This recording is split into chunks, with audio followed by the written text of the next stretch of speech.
Hello and welcome to today's video. This time we'll be taking a look through another batch of vintage Guild paperbacks. So sit back, relax, and let's get to it.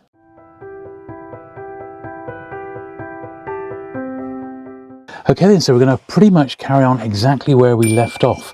So we've pretty much got everything sort of sorted in numerical order, but now we're just going to carry on the process of looking them over and giving them a clean and a brush. And thankfully, I'm pretty sure we got these in numerical order. This one is 1948. It's Guild Books 245. Call the Next Witness, and there is nothing to do on that one. Really, a little splodge on the front cover, but that's okay. Oh no, I just seen that's the same book, but it's in a dust wrapper. So quite a few of what we've got here. There will be some doubles, and there will be some books in dust wrappers, and you can see these dust wrappers are really fragile, very, very thin paper, but picture jackets. Look at that. So this should be the better one. The number's down the bottom there, 245. So this is the copy that was in the jacket. Now, how does this fare against the one we've just looked at? And I'd say it's better. Is it the same printing? Yeah, 1948. Nothing inside. It's got a little bit of foxing, but it is a better copy. So this is the one I'm going to keep. And the other Call the Witness can go in my relatively small pile of swaps. I don't have many Guild books in the swaps pile, but I have a few. I mean, there's nothing we can really do about that. I'm not going to re-glue any of it. So that is going to be the one I'm going to keep. And this one's going to go in my little swaps pile. This one's a little bit on the rough side. It had to happen. And it's got a piece of the spine missing. 246, number on the back there. But if it's a copy and it's the only one I've got, I'm still going to keep it. Simple as that.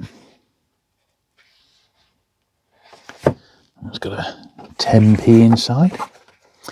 So as you'll recall, a lot of this collection came from the Eric Gadd collection that I bought in December last year. I bought part of it anyway, in December last year. And I'm still slowly but surely working my way through it. The big news is I have got another huge penguin collection on the way. Can you believe it? Now, I haven't actually bought it yet. I haven't even seen it yet, but it's on its way. Look at this Greenbanks. This is really, really rough, sadly. Not a great deal I can do about that, but it is the only copy. So I'm going to keep it in the name of completeness, but it will be on my upgrade list, of course. Yep, 247, so it is the next one in the list, but very, very rough indeed. This one's a bit better. 248. Ricey Man Steps, Arnold Bennett. I have heard of this one. And these aren't actually too bad to read. The text is nice and clear.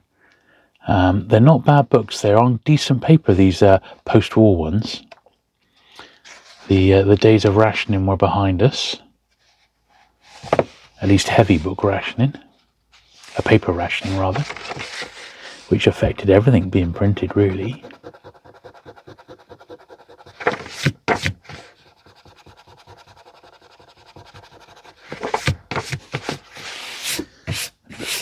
Look at that 20p there.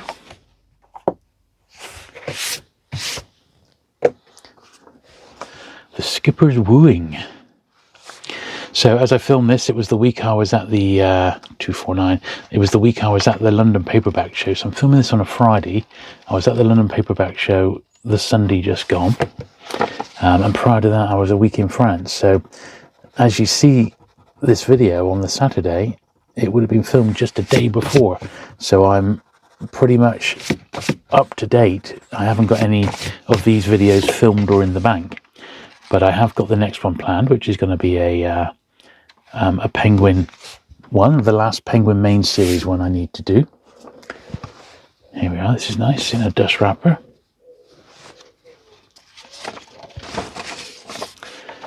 Yeah, so I got that Penguin one to do, which is going to be really good, because then I can offer Penguins 2000 to 3,000, my doubles from 2 to 3,000. So it'd be really nice to get them sorted. I know there's a few people waiting on that video, and I'd like to get as much cleared as I can before buying any more books, which won't be for a couple of months yet, but it is on the horizon now. The date has been set for me to go and take a look. And yeah, it could be another huge load. So don't want to miss out on that, do we? And it'll give me plenty of cleaning material, because we were slowly but surely getting near the end of what we had to do. I mean, I know there's still quite a bit here. There's probably another few months worth.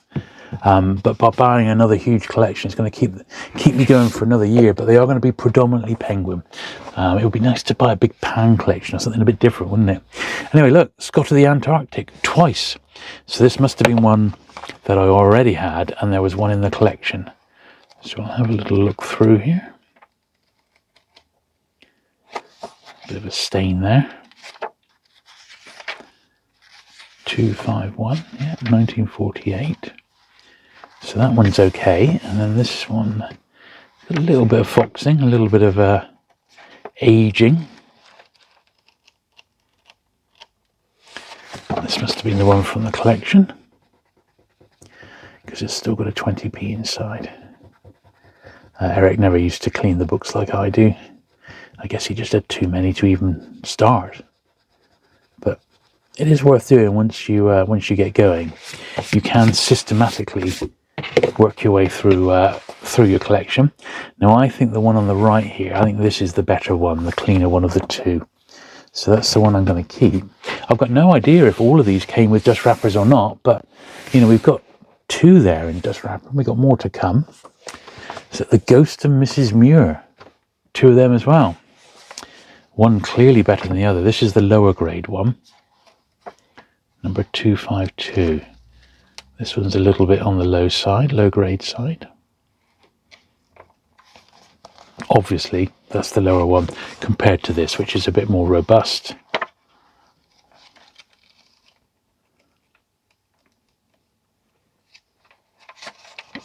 Yeah, and no internal marks, so that can just go in the pile. Right, George Bernard Shaw, G.K. Chesterton, the Father Brown author, 1949. So it's a study of Bernard Shaw by Chesterton, which is interesting, isn't it? Did not know about this before.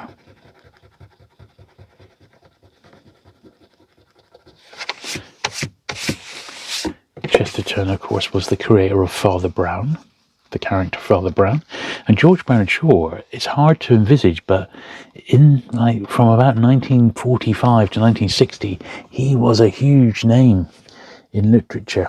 And look, here's the same book, and it's in a dust wrapper. So there we are. So I've got a double of it. What a nice dust wrapper it is too, isn't it? Look at the beard going on.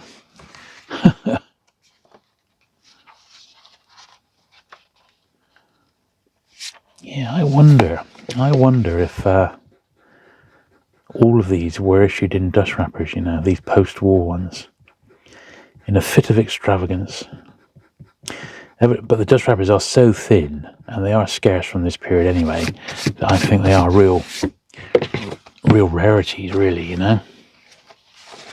But yeah, that's clear. Look at that, nice and bright compared to my other ones. So this one is going to be a double now, or spare rather, and that one's going to go in my keeper's pile. Right, same thing, look, Joseph Fouché. So let's have a look at this unwrappered one first.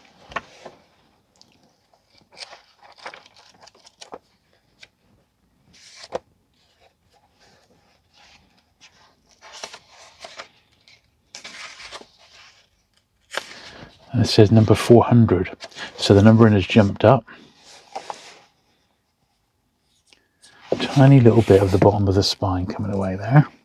It's the first time to dig the glue out for a bit. We'll see how easily it flows or not. Yeah, there we are.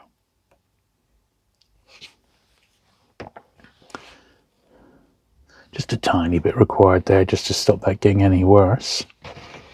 But I suspect that this one here in a wrapper is actually a superior copy. But we'll double check. Dust wrapper's been repaired on that.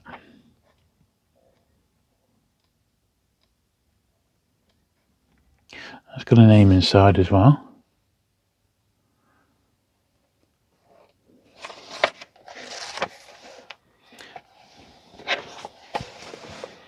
Yeah, it's still a better copy than that one. But yeah, the dust wrapper's repaired on this. Now, yeah, that's fine. Let's pop that through.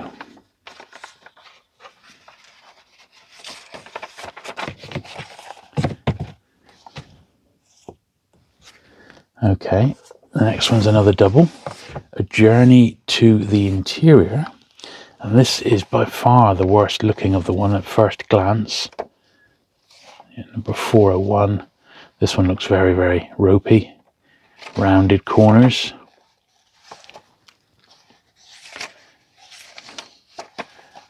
But nothing to actually work on that one.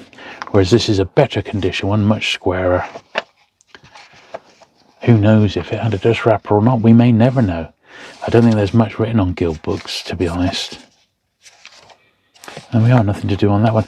No, certainly no sort of definitive list that I know of. And look, this one's a double as well. Look, The Maker of Heavenly Trousers. Well, this one's an unwrappered one. It doesn't seem too bad.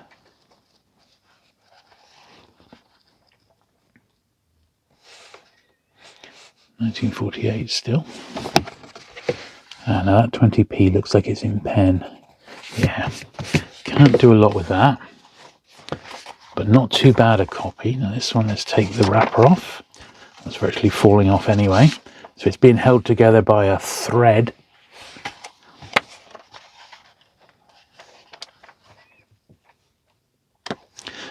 This is the better copy of the two.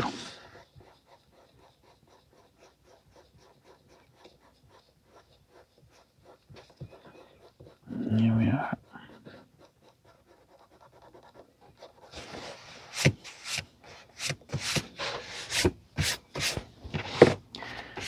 Yeah, the dust wrapper is virtually detached.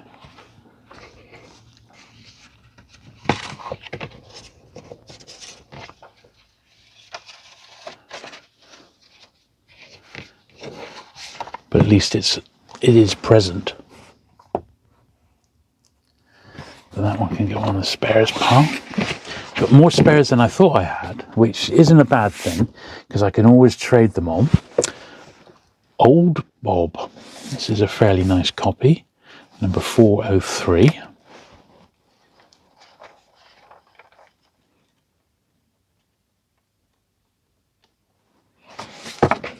$35p.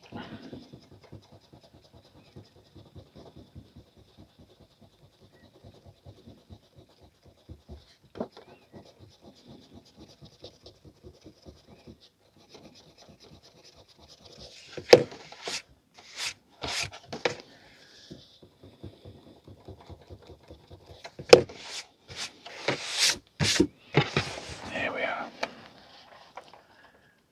Yeah, that's nice. That seems to be the only one of that particular one.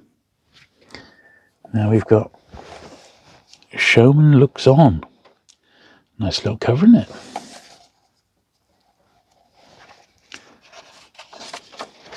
Once again, these dust wrappers are incredibly fragile, you know.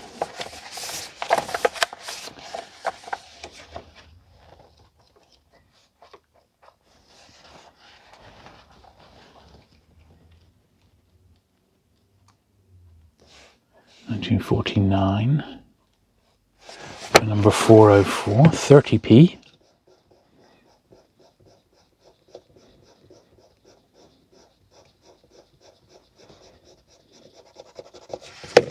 So basically we've got two stacks of these ones to do, these later ones to do. And then we are starting on the services editions then, of which there's quite a pile to do. So we've definitely got at least one more video, and possibly, I would think probably two more after this, just to finish off the Guild books. But that's okay, we don't mind. Okay, next then we have a modern Sinbad in a very, very tatty dust wrapper.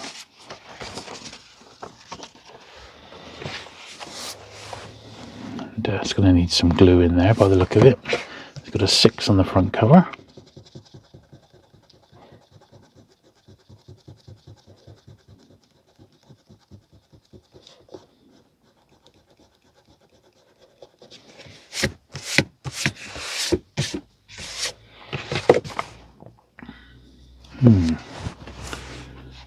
Shouldn't be too bad a repair, this one. Although that did come out in a bit of a squirt, so let's see how we get on. Might need to squish this around a little bit. It's not too bad.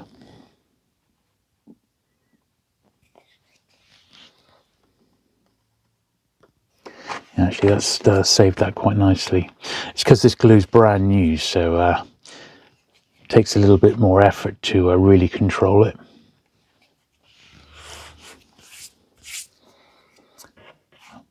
A modern Sinbad.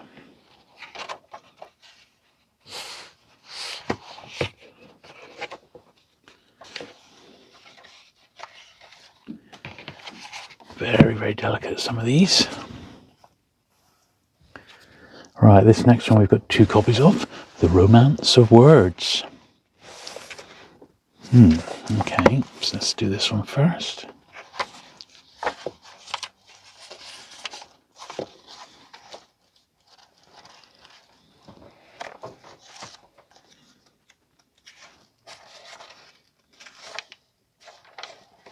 (1949).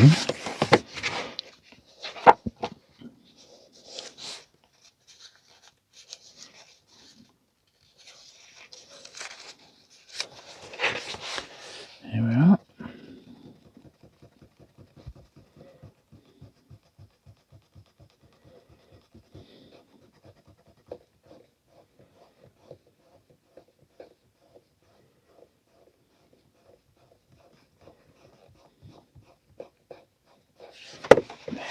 Good stuff. Okay, so that's one copy. Then we got this one here, which I think is a little bit worse than that first one we've just done. Ever so slightly, yeah, that's the lower grade one of the 2. But this is the one to keep. And then we've got the Informer, Liamo Flattery. Don't you know? That is that guy's name, 409. This one's got, it looks like 50p or 5v, quite difficult to see. I doubt it was 50p. Might have been 5p or something like that. But that's a pretty nice copy of that particular one. And the next one's a 2-parter.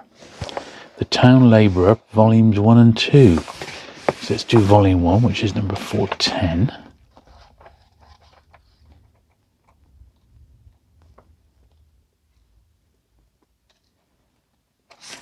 Okay, that's fine. And this is 411, but this has got some writing on the front cover. Not what we like to see.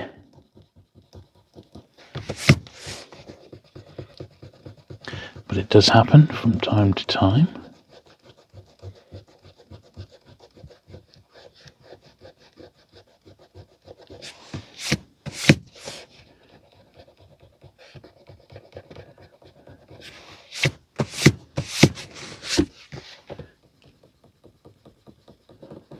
Quite a grubby cover, this one. And when you take off bits of like this, you need to sort of blend in what you've rubbed off, else it looks a bit awkward, which is what we've just done there. So that looks a bit better. It's basically, we've rubbed off the sticker price, or the pencil price, and then sort of blended it in around it so it doesn't look so obvious. And then sometimes they still price it inside, even though they did it on the cover. But not in this case, 1949. So that's the first pile of 3 piles that are pulled out.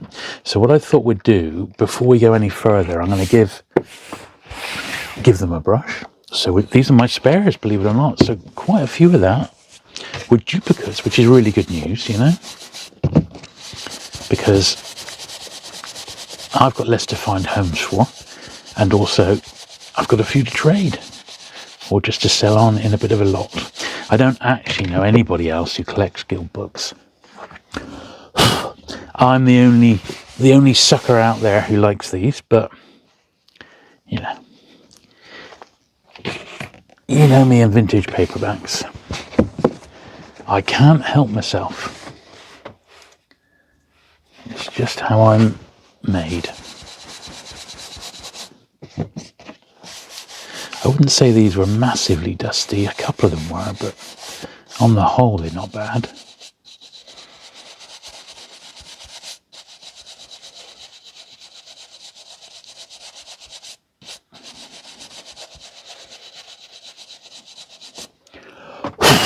There we are. Those look quite clean, so that's not too bad at all. And then we need to do this pile, don't we?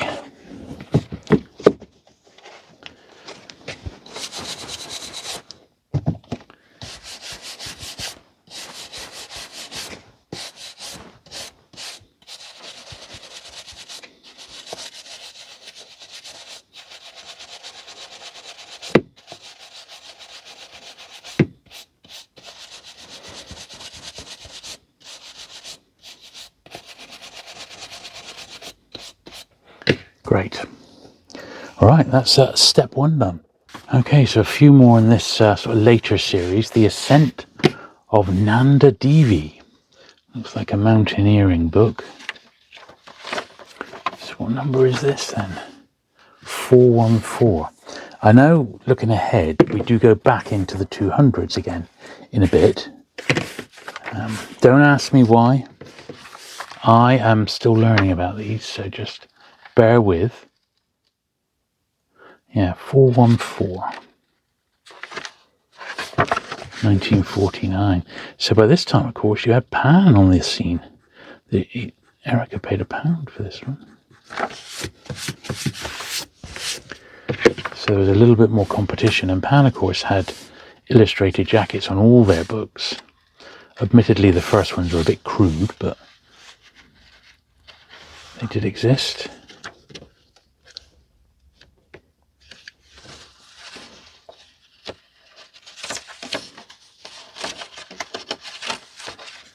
There we are. Okay. Who Walk Alone? 415.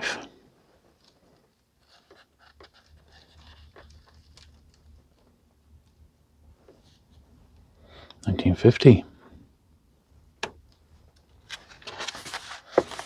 Nothing to do on that one. Ankle Deep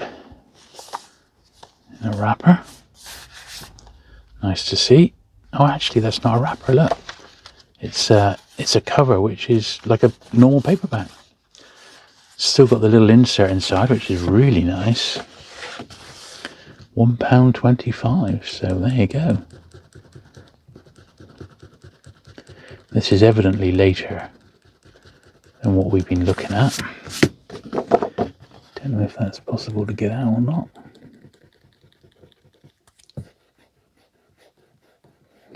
No, it looks like that was put in pen. Alas. We've lightened it a little bit, but it's not going to come out.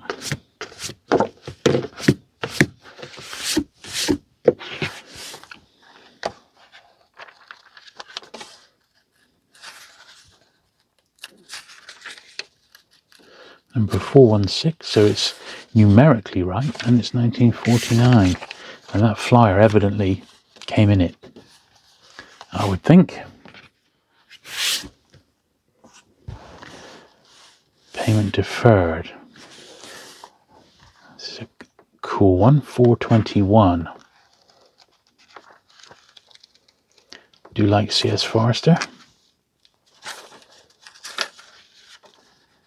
This looks like it's been re-glued, you know, not by me. I think someone's re-glued that spine. They've not done a brilliant job of it. You You can see down the bottom there's a little bit coming away. So if I just grab my little screwdriver here, because I'd like to get some glue just in there. So that's what we're going to aim to do.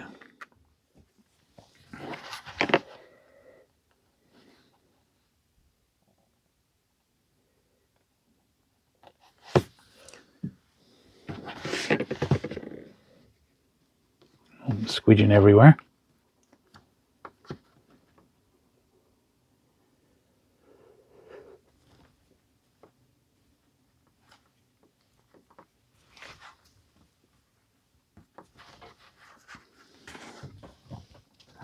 I think we've done it.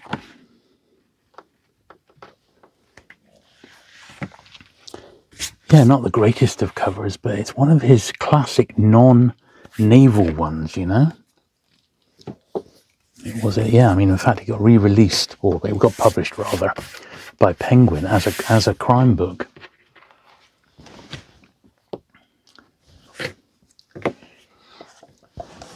This is a famous one, isn't it? The Mother Pearl S. Buck. I think this was possibly Pocketbooks #1 in America, you know. I think it was this one. Certainly, I'm sure it was one by Pearl S. Buck, anyway. Very, very popular author at one point.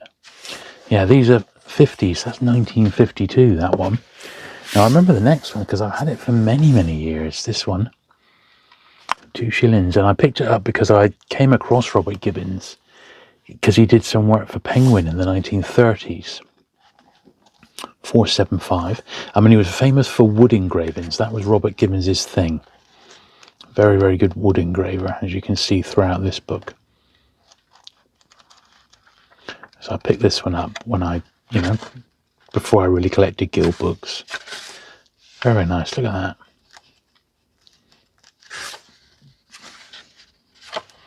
That's lovely. So that's those in that format, and there's no doubles at all. And then we're going back a bit to this older format, so number 224.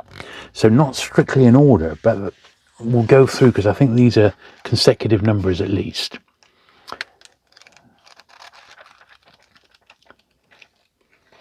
This one's on Conan Doyle.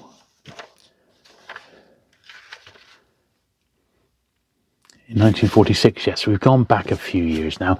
I think that was one that I already owned, that one. 225, The Bending Sickle.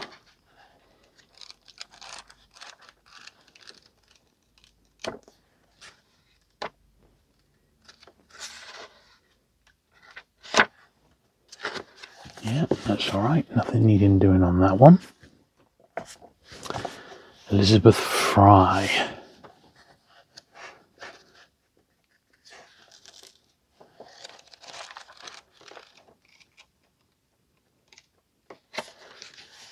Yeah, once again, that one's all right. Just a tiny slither of glue in that top edge there, I think, is probably warranted.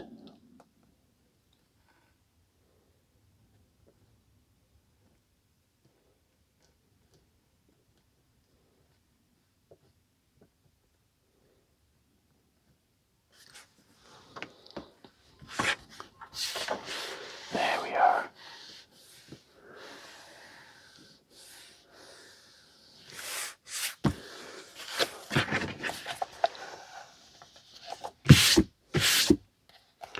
Yeah, I think that's going to be fine. Right, this one's got blooming tape all over it. Look at this, Baghdad Sketches, Freya Stark. But yeah, it's got tape all the way around it, and it's tape which it's aged, but it's not going to just come off, sadly. I think we're going to have to leave that as is. Oh, what was that inside? What's this? Excel Economy label. I'll tell you what it is. It was a bookmark, probably. 1947. Yeah, we're just going to have to leave that as a very much a filler, because there's not a great deal we can do with that one without it falling to bits. Cabbage Holiday. 228.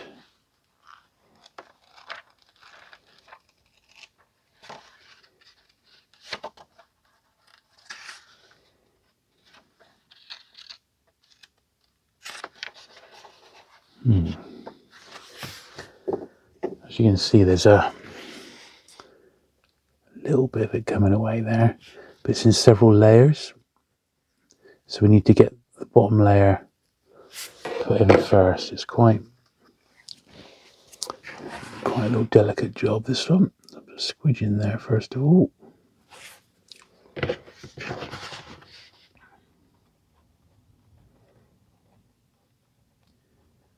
There we are. Now we can get a second squidge in for the actual bit of the spine that we can see.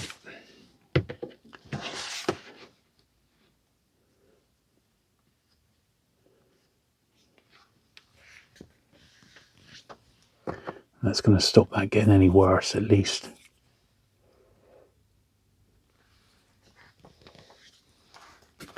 Cabbage holiday.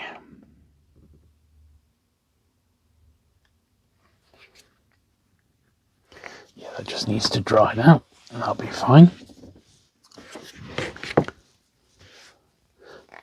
Canon Anthony Dean. The World Christ Knew. Okay. 229. Thin little volume. Evidently a religious title by the look of it. 1946. Absolute minter, that one. That's beautiful. Heaven's My Destiny. Thornton Wilder.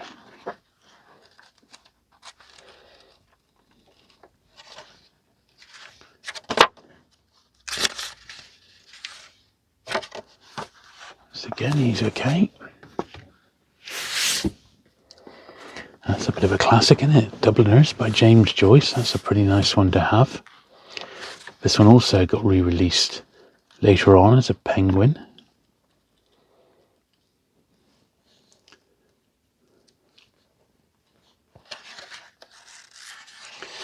Once again, really nice condition.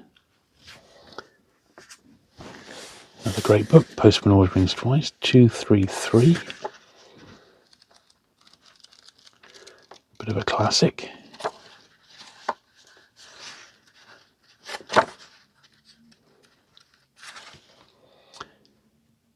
Yeah, look, first published in Gill Books 1941, reprinted 1947.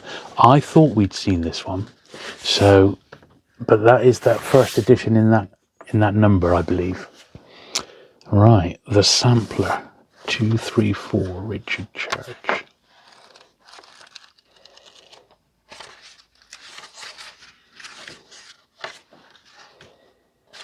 Yeah, that's lovely. Now this seems to be a bit of a jump again, because this is in a dust wrapper.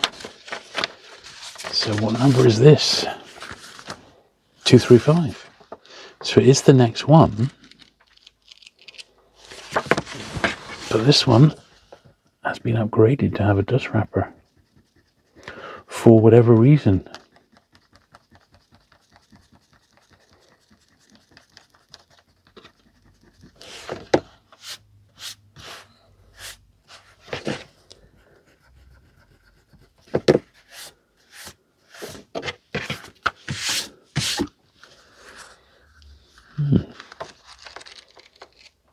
Okay, well, we'll take it.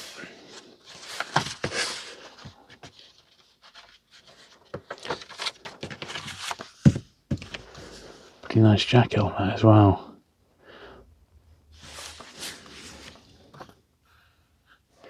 And I see there's another copy here, but look at this, well worn compared to what we've just been looking at.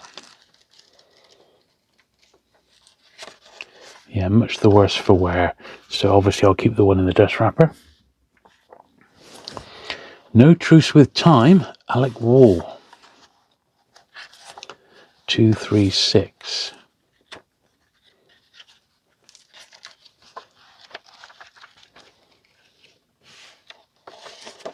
Yeah, a little bit of a low grader copy, but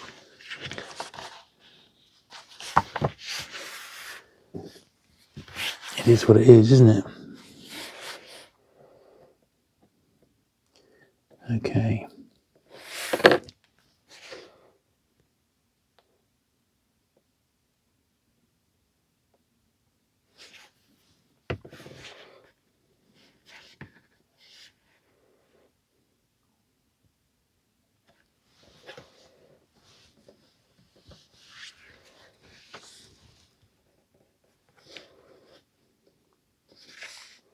There we go. Sort out that little bit.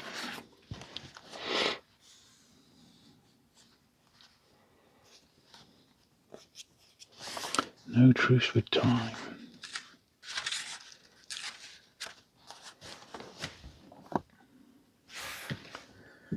Okay, On the Art of Reading. So this is another one which was a re-release, but also, at least I think it was a re-release because I'm sure we've seen this before, but also in a dust wrapper. I think, unless it's his other one on the Art of Writing instead. Yeah, that may be on his one on the Art of Writing. This is specifically on the Art of Reading, and it is in a dust wrapper.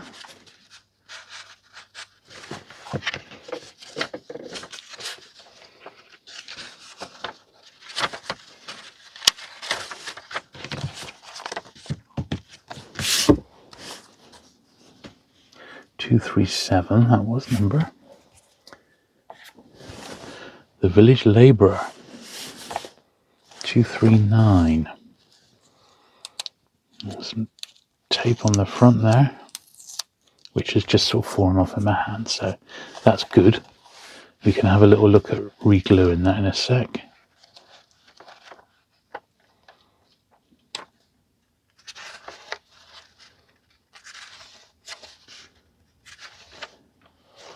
(1948).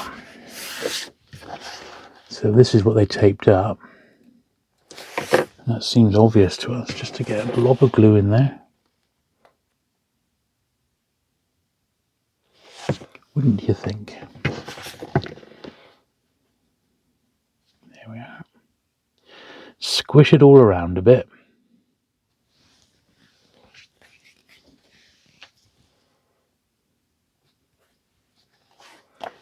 There we are. Okay. Aaron's Rod, D.H. Lawrence. It's quite nice there on the back. They've got a list of all the publishers who were in the Publishers Guild, because these smaller publishers, although you could argue that some of these weren't that small, didn't have their own paperback list. They published in trade hardback. So this was a way for them to fight against people like Penguin and Pan, who were mopping up on the popular paperback market. And that's what Guild Books is. It's an amalgamation of many publishers. That's absolutely beautiful. Nobody Ordered Wolves. 243. Let's get the page turned over there somehow.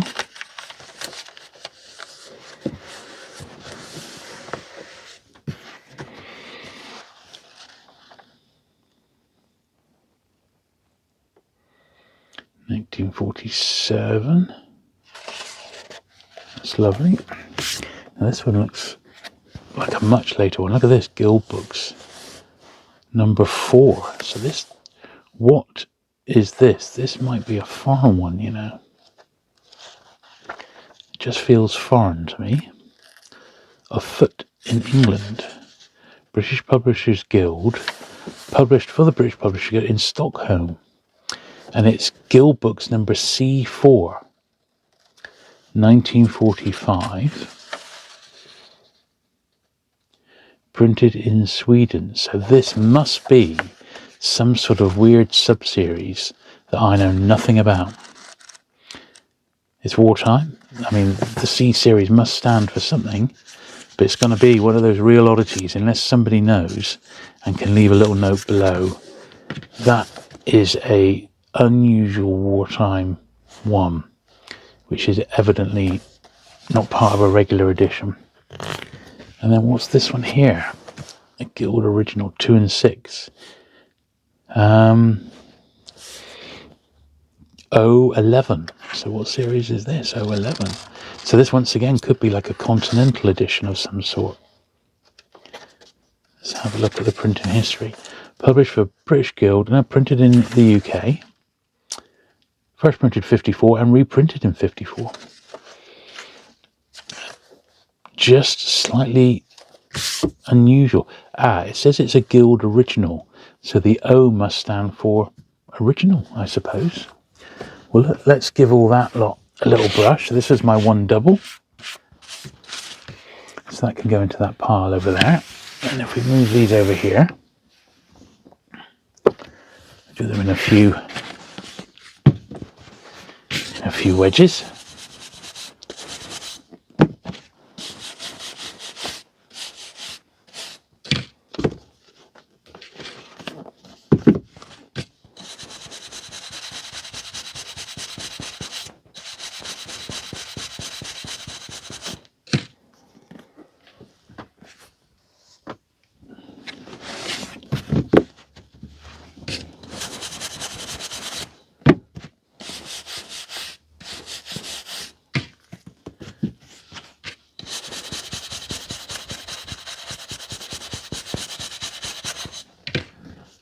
Lovely. This last little lot here. Used to be in two, actually.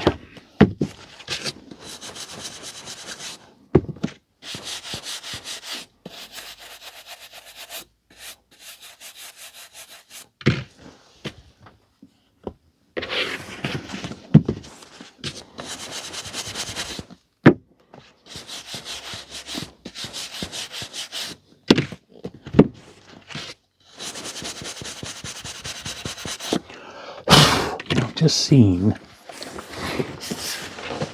the top of this one.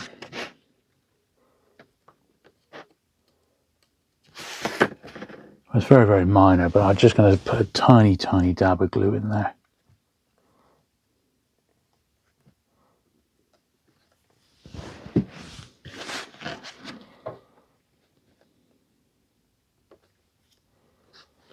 There we are.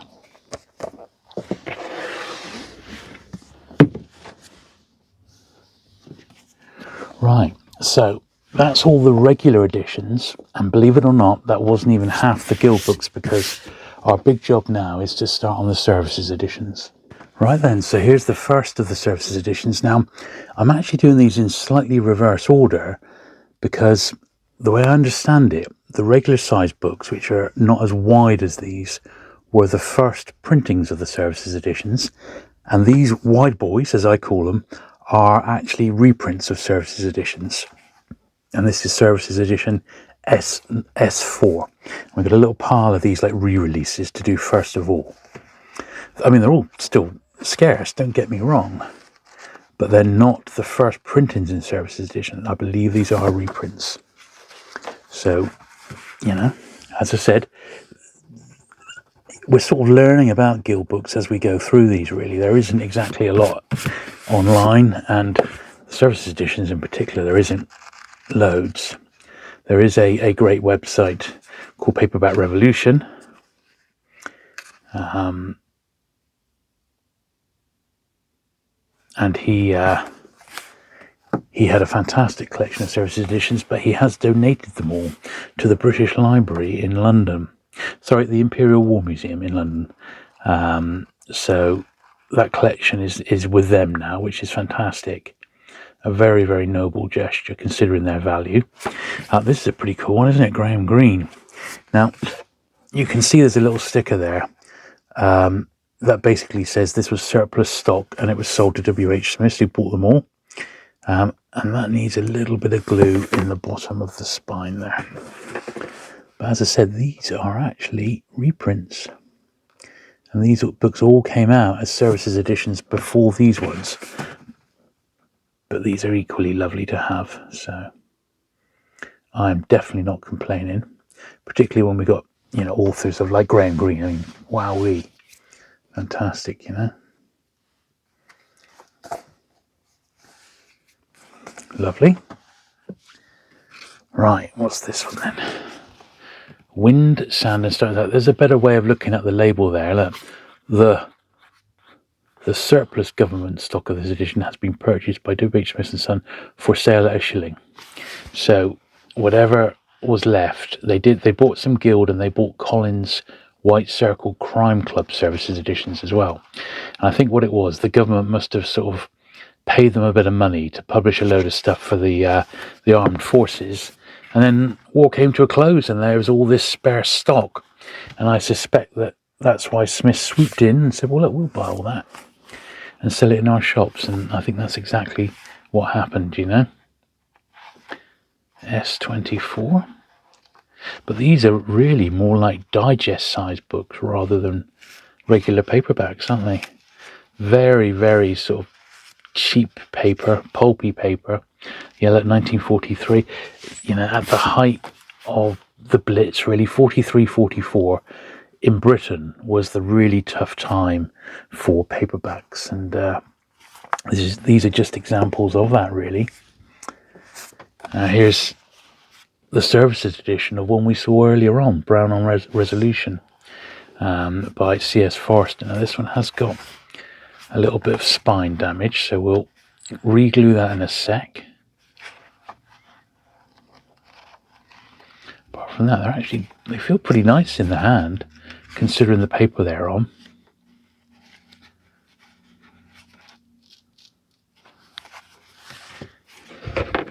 Yeah, so the bottom of the spine's okay. It's this top bit here. Just to squidge needle in there, and then to fold that over, basically. So let's get the squidge in first. I'm going to put some there and then ease it over with the screwdriver. I think that might be a better plan. Yeah, there we go. It doesn't need a lot on that right hand side, but it does need a bit. So then I'm going to put another blob on this side. For this bit of flap here. And then all told, we should be in business.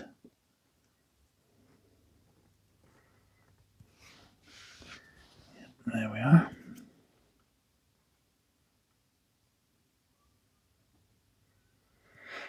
As you know, this glue dries completely clear, which is fantastic. It looks like proper bookbinder's glue, which is superb.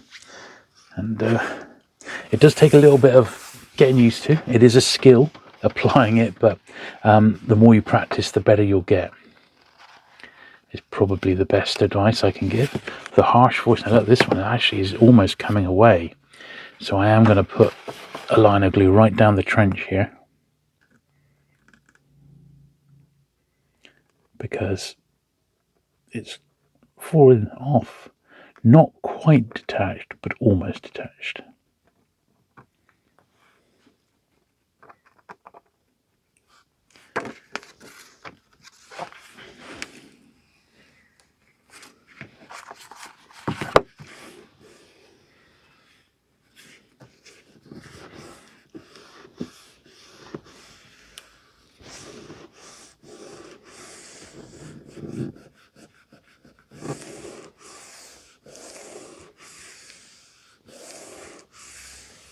There we are.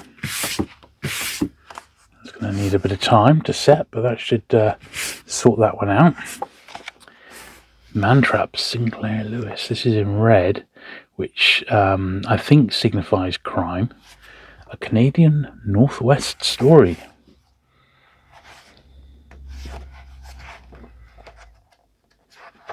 It's in nice condition, this one. Very nice indeed. Yeah, for a services edition, that's exceptional, really. Services S54. There we are. Yeah, pretty unusual. Very, very nice condition. Hemingway, look at that. That's another great one, isn't it? The Green Hills of Africa.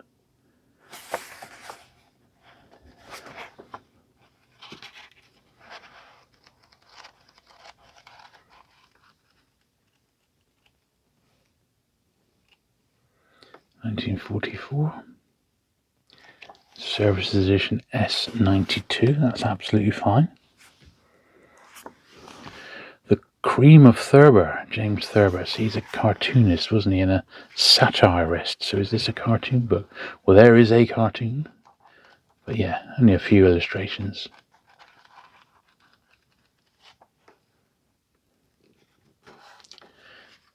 Cream of Thurber. This one's a little bit more brittle, But also, it has also got a little bit of the spine coming away again, like the other ones. Look, just need to get some glue in there, because else that potentially will catch. Let's see if I can sort of need to push this back, really.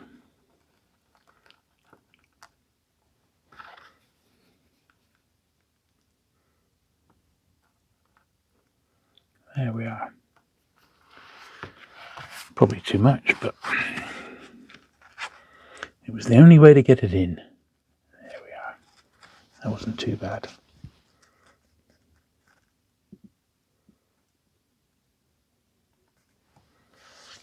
Now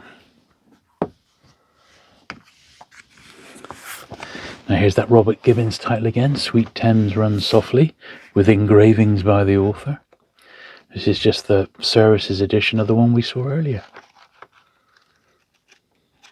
The one I've had for ages. There we are, very nice. That's absolutely fine, that one. That was number 100, special number 100. Services rather 100. 101. Gold Fever.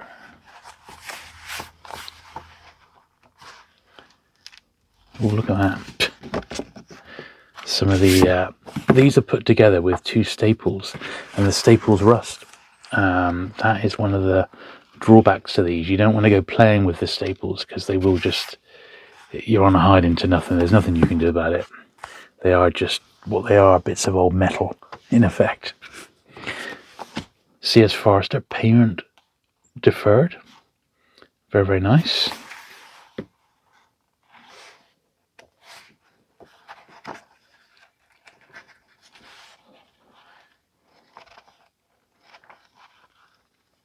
Nice crime one. First issue, in this edition, 1944. Special, services 111. It marks it as a thriller, not as crime, so not sure where their colour coding was going with Collins. As it says, one of those little mysteries. Haven's End. 157, this is. This services edition produced for the Central Services Book Depot, Finsbury Barracks, City Road, London, for circulation to the fighting forces of the Allied nations.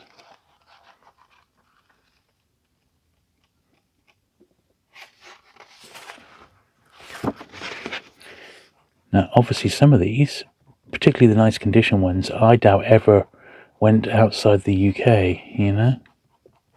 And certainly these later ones, which are reprints,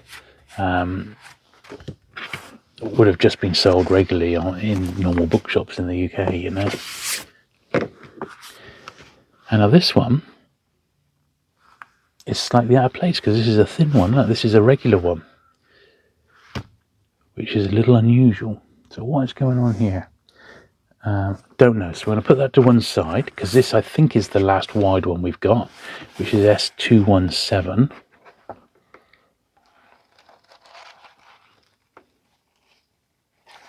Yeah, now this one needs some glue as well.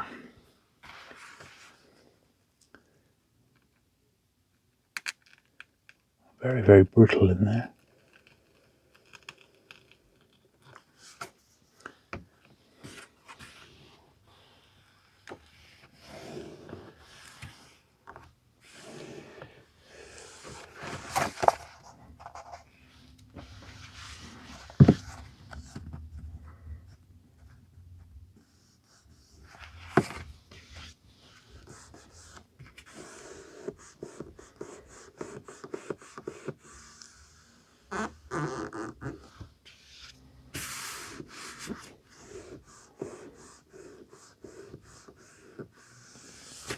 There we are. Right, I'm just going to check I haven't got any more large format ones. Well, if you can believe it, I found all of these. So what I think that was, this pile that we've just cleaned, these were the wide boys that I already owned. These ones here, these two piles here, these are the wide boys that were in the collection. So those are the ones I already had. Those are the ones in the collection. And then I've got a separate load of the much thinner ones. So in my own collection, I just had one which was thinner. All the rest of them were big thick ones, which are the easier ones to get. So we've got these two piles here of thicker ones. Those have already all been cleaned. I think we might as well do all of these as well now. So all we're left with then is the thinner ones, which is possibly going to be 1 or 2 more videos. So let's amalgamate those and get those sorted now. Okay, so almost like a take 2, because I didn't realize we even had these to clean. So this is another copy of S number 4. So we'll clean this one up if it needs it. And that one doesn't really need it, but we'd already cleaned another one. So we've actually got doubles of services editions, which is mad. But that one there, which is the one in my collection, is the one I'm going to keep. And this was a double. So we'll put the double over that side. And we've got S26. It had to happen. This is a new one on me.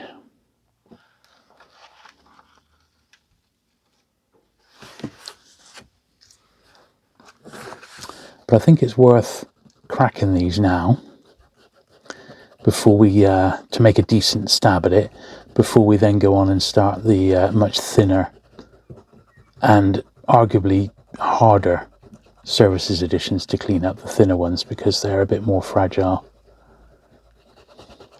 These aren't too bad, in all honesty. They're quite robust.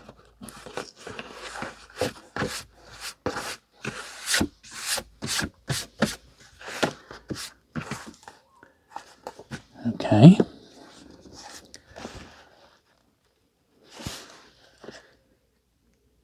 I'm going to make sure these are in order as we go along as well.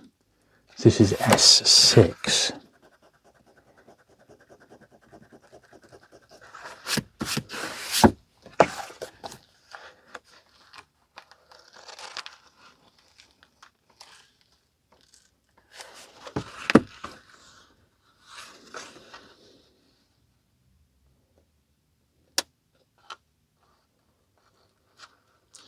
Nice blob of glue in there.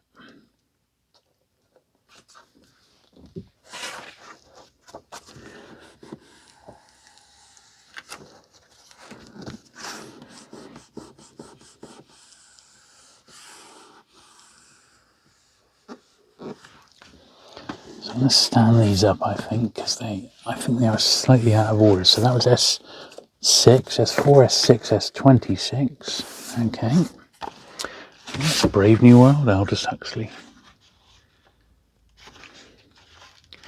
S7.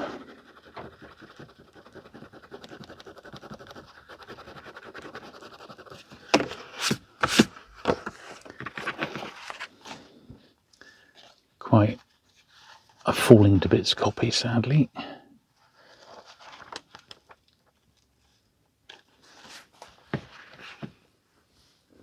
Always the way with the good ones, isn't it? So let's pop some glue on there.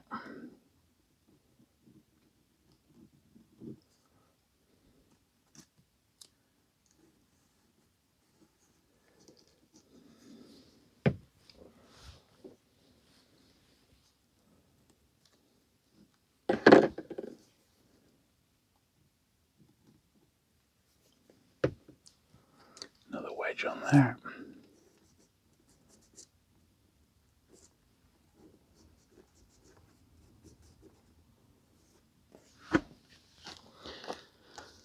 That's probably as good as we're likely to get it.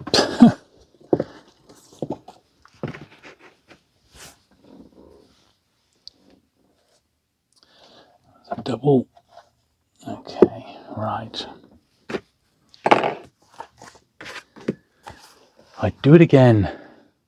S8.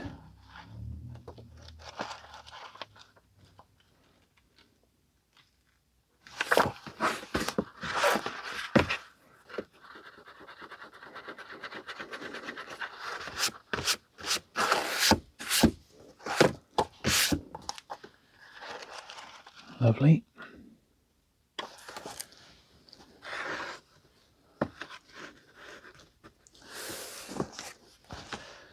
So this is a double, look. We got the confidential agent, and now we've got another confidential agent. So I'll have a double of a Graham Greene, which is pretty cool, isn't it? In a services edition, no less. That's got to be pretty good, isn't it? Shame it's not Brighton Rock, but Penguin had that one. And they did publish it as a services edition. It's one I'm very, very keenly after. But sadly, I've yet to come across a copy. There we are. So I'm going to keep that one because it's better. And that one can be a spare. Sherlock Holmes, that's cool as well, isn't it? 35. That's very nice.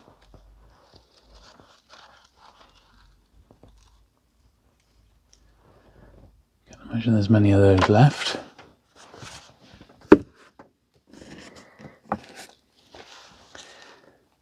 Number 12. So yeah, these are slightly out of order.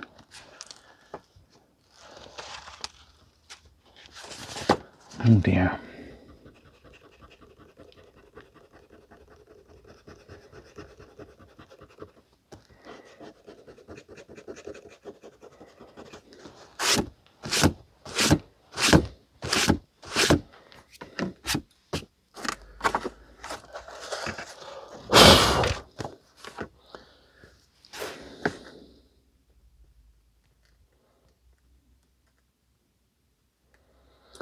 Complete spine re-glue on this one.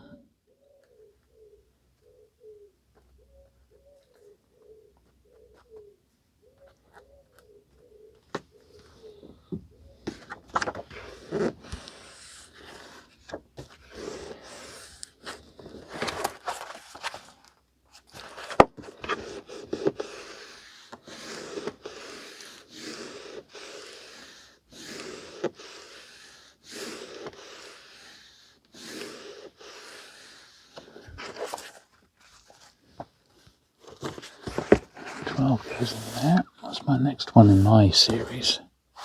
This is number... This has already been cleaned. Yeah, this is number 10, so that actually can go straight into there. And the next one is number 24, which we also haven't got here, so that can go into there. Right, the Arsenal Stadium Mystery, that's cool, isn't it? Number 19.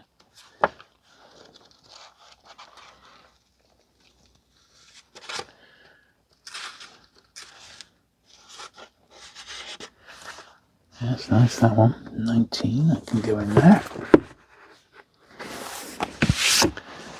And number 24, Brother to the Ox, which is actually a double.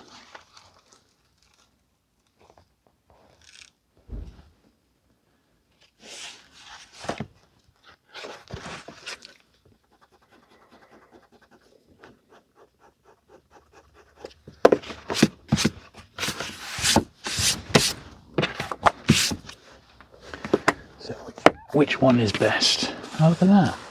Slightly different coloured covers. Look at that. It's a variation. So let's check the printing.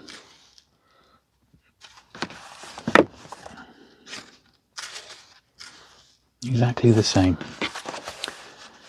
That to me doesn't look faded. I think it's just a variation, you know. Oh no, look, it is faded. You can see on the back. Yeah, so it is just a faded one. So that's the one we'll keep. And that faded one will be in the collection. It was good while it lasted, number 45.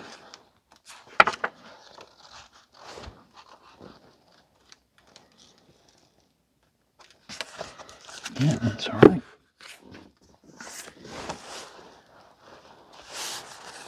A Harsh Voice,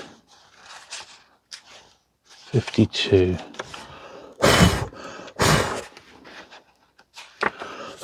It's very, very dusty in by the staples here.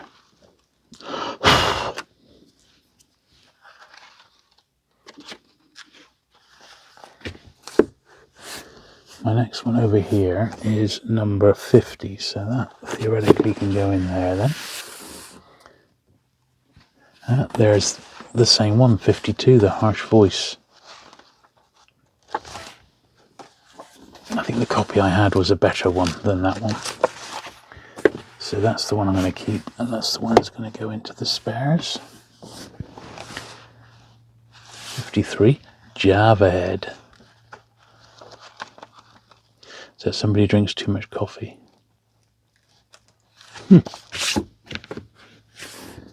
Man Trap, so this was a double as well, wasn't it?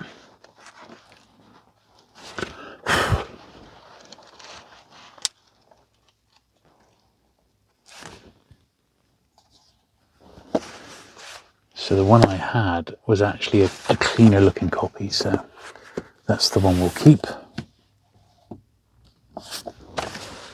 58, Alias Black Shirt.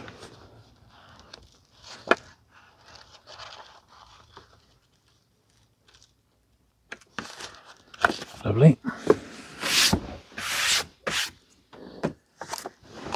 Spring onions, no thanks. Number 68.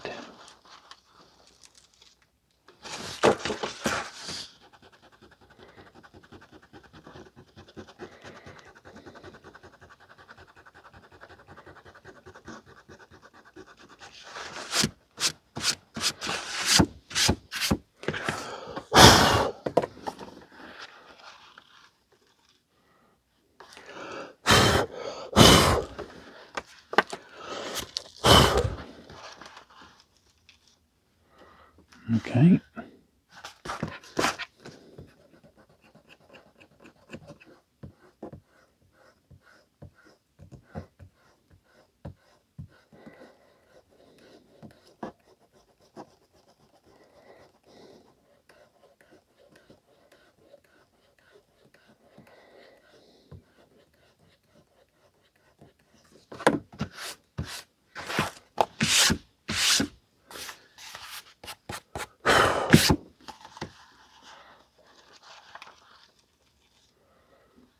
Okay.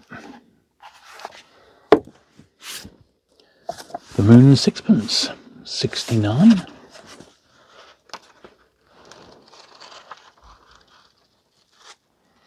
Pretty nice copy of that one.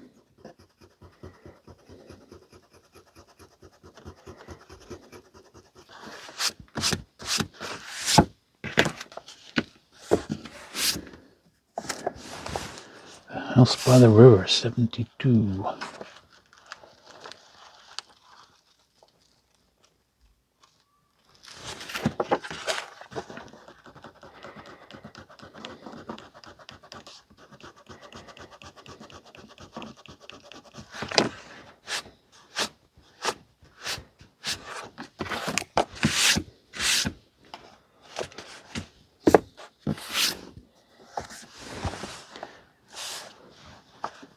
Case of the Murdered Major.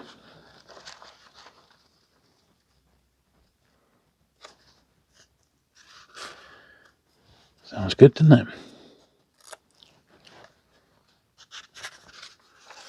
77.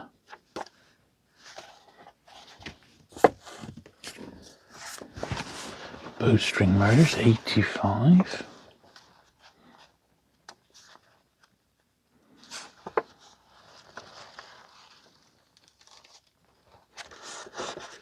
Yeah, a little rough that one, but when you're dealing with these, you ain't gonna complain. So number 92 needs to go in next, which is that one. And this is number 97. And that was number 100. And that was 101, which is the one we're looking at. So that's the 101 I've just cleaned, and this is another copy.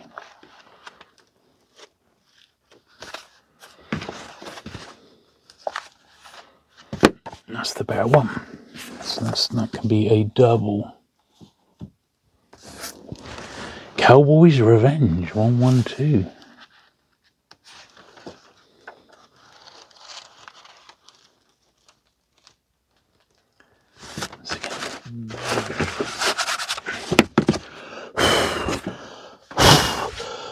Very grubby where the staples have rusted, but can't do anything about it. So that's 112.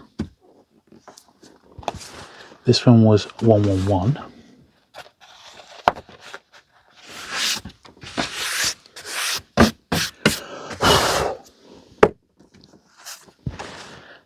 man must fight. 140.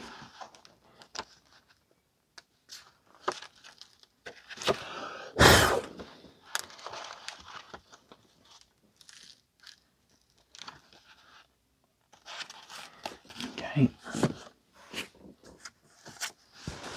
Heads you lose. 143.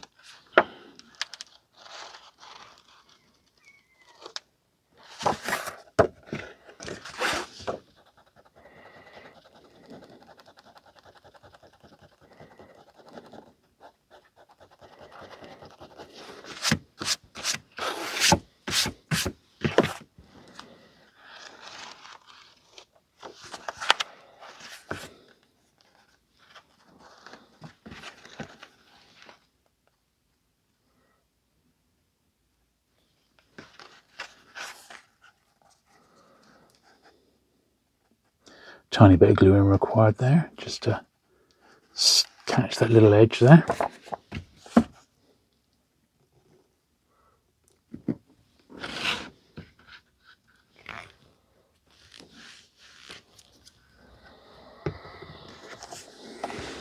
$157 then must go in there, and then this is 158.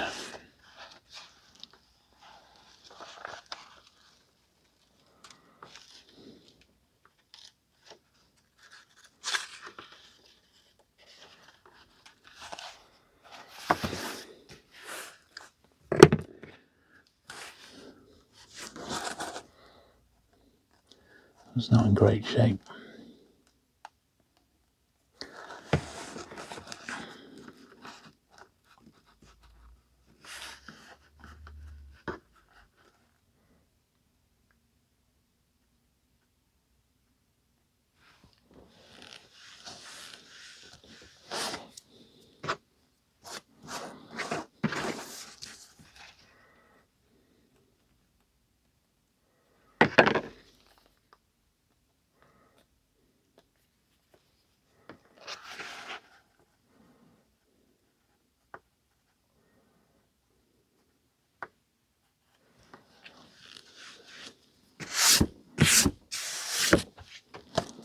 There we are.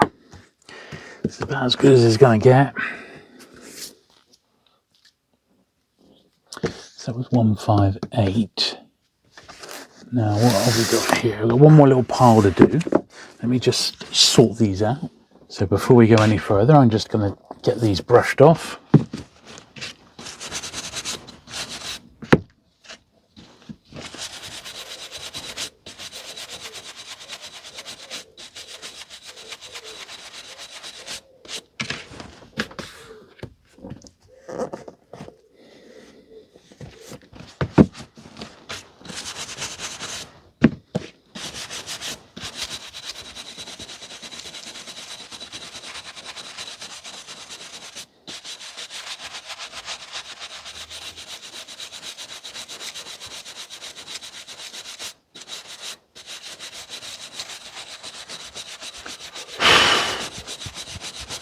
Dusty.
Okay,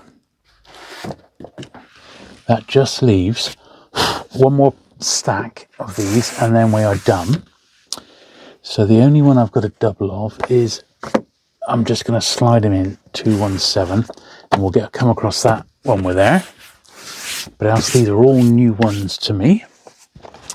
And we'll zoom through and get these done. So we just done that one in actual fact. Right, Silver Woods.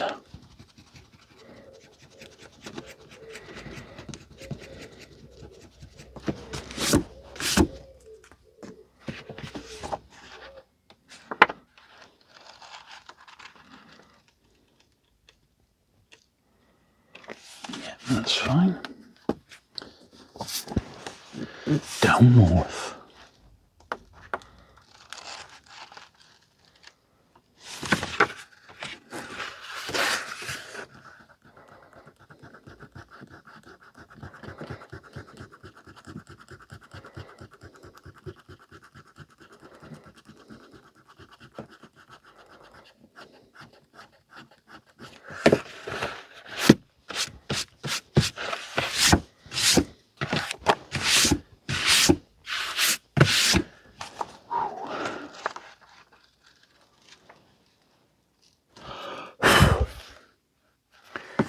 And also needs a little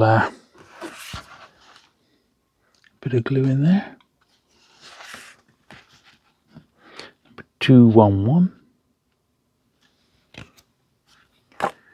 Anyway, I'm just going to adjust the camera slightly.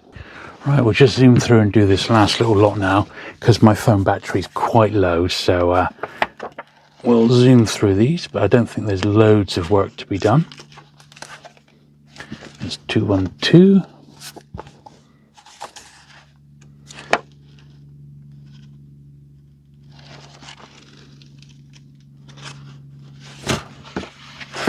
Three.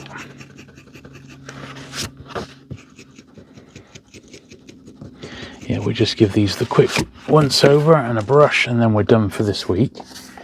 Next week, as I said, I'm going to be doing the next Penguin lot, which will be 2,900 to 3,000, and that basically finishes that run of books that I've had for the best part of a year.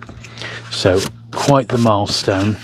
And that does mean on my main channel I'll be able to do a new sales video, which a lot of people have been waiting for. So it'll be really good to get that done and get some of those books off to new homes.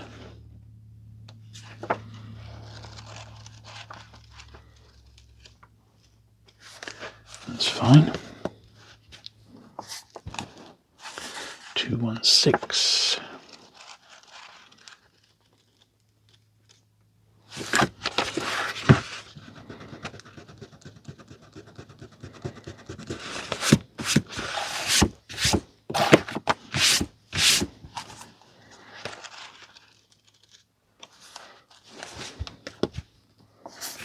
This is the one we got the double of, Brother Kane. This is another copy.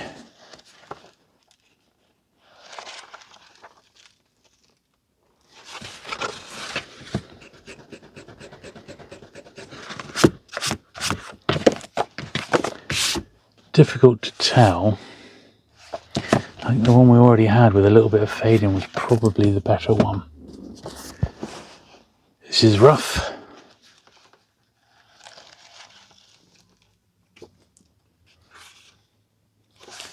But because it's a services, we're not going to do anything with it. We're not going to get rid of it, I mean, you know.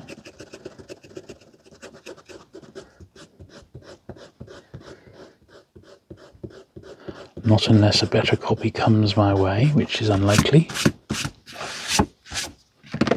But you never know.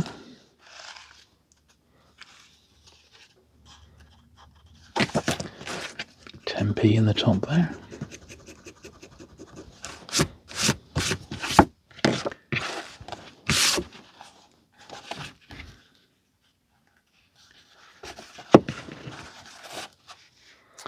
Yep, a little bit of glue required. See how that goes.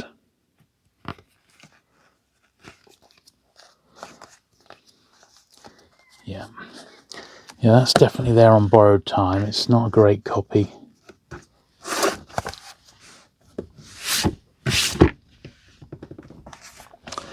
And this one's not much better. Hold on. Rudyard Kipling. Ugh, look at that. Ugh.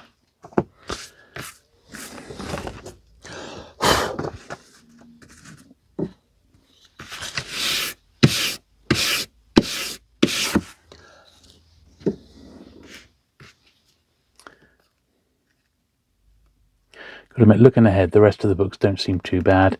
This is probably the last bad one we're going to have to do today.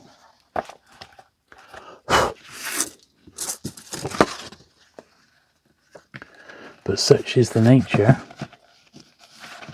of the service edition. This one's definitely been in the wars. Although it's interesting that none of these have had stamps in, have they? Because they are the later releases. Yeah, that just needs to be sat there now for an hour for the glue to harden up. Come to rust.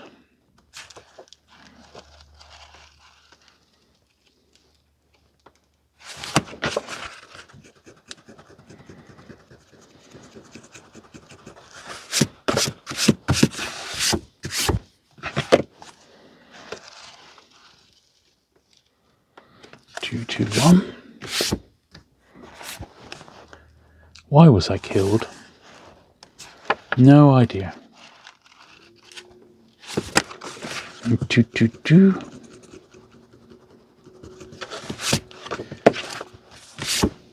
Lovely. Pursuit of Love, 224. Bit of a famous one. Nancy Mitford.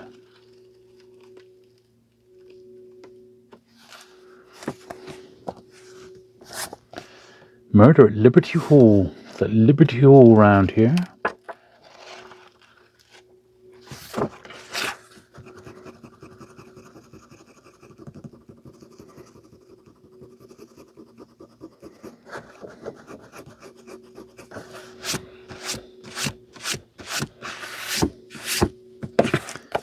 Lovely.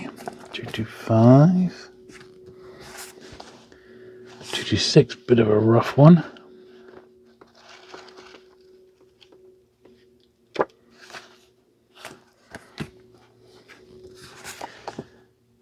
Josephine Bell, cool.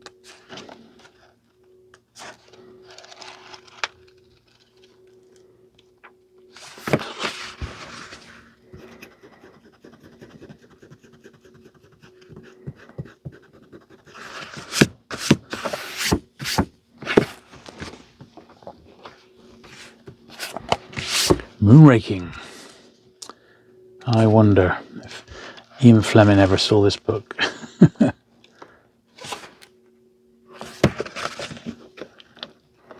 You have to wonder if this is where he got the idea for Moonraker. That's 229. There's a couple more to do. So I'm going to cut this short because my battery's about to go. So I won't be able to film the brushing of these, sadly, but it's okay. It's only a bit of a brush. Look at this, hammered on the very last one. Look at that, hammered. Anyway, look at that. That's almost fit for the bin, but because it's a services, I'll keep it. Blimmin' heck. But anyway, yeah, thank you very much for watching today. If you've enjoyed it, certainly interesting books, aren't they? Do please give it the thumbs up if you've enjoyed this one. If you've not already, do please hit the subscribe button, of course, for regular vintage weekly cleaning content. And I look forward to seeing you again very soon.